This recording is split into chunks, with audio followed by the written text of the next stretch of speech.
Kung halimbawa, kayo po ay wala pang pambili ng gulong at may mga wasak na inyong gulong, si Rico Boy lang ang hanapin nyo. Dahil po siya ay talented sa mga ganyan. Ang ginawa niya sa kanyang gulong, eto lang naman. Wala pa siyang pambili. Tingnan nyo po napakagandang idea na ito.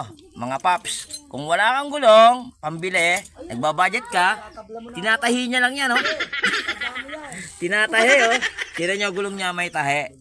Ayan pa isa, Tinahian ng alambre. Dito yung makikita yan, kay Ricky Boy. Masyadong talented. Ayan. Sobrang talented niya, Biro mo gulong tinahi. Wow.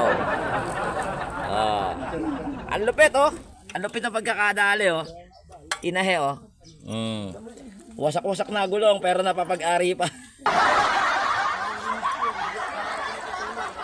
Go.